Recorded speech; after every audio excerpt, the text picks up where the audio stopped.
All right, guys, I want us to talk a little bit about our compare and contrast paper.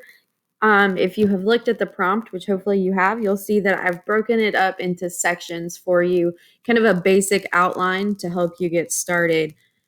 The first section, as always with any paper, should be your introduction. In your introduction, you are going to go ahead and address the different topics that you will be writing about. And as you know, all introductions have to include that most important sentence, and that is your thesis statement. For this paper, I want a two-part thesis. The first part of your thesis should be that there are similarities and differences between the things that you are comparing and contrasting. That's the first point of this paper.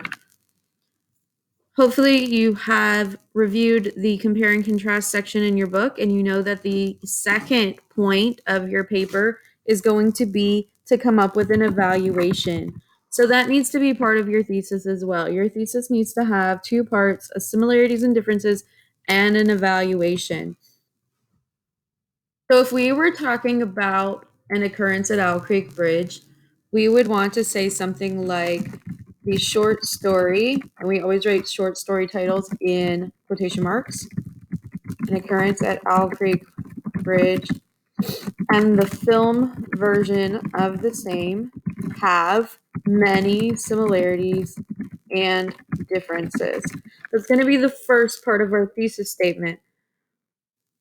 I do want us to try to make our thesis statement one sentence. You don't always have to do that. Some professors prefer that. So when you go into someone else's class next semester, keep that in mind.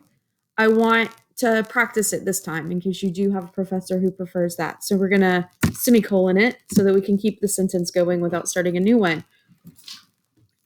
And the evaluation is going to be entirely up to you. Every one of us in this class could have an entirely different evaluation, but I would say I like the short story better.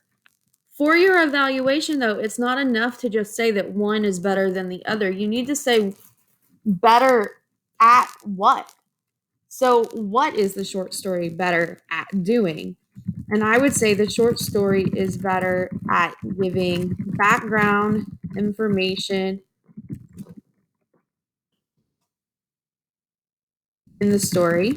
Is the short story is better? No, I don't like that. Let's say the short story is better at giving background information and allowing the reader to understand Peyton Farquhar's thoughts. And I probably spelled his name wrong, but it's a very difficult name to spell. So now we see that our evaluation has both things in it. When we start our evaluation paragraph, which you'll see in our outline should be our next to last paragraph, we can use this same kind of sentence as our topic sentence. So we say the short story gives background information that is left out of the film and allows the reader to understand or to let's phrase it just a little bit differently. We don't want to use the exact same words. And it let's say and it gives the reader insight into what the protagonist, that would be Peyton Farquhar, is thinking. Then we would use that paragraph to prove that topic sentence. Can you prove to me that that is true? I think that you can, especially if we consider the entire section of the text that is left out of the film. And when we consider that we get to read what he's thinking throughout the text, where we don't get that in the film either.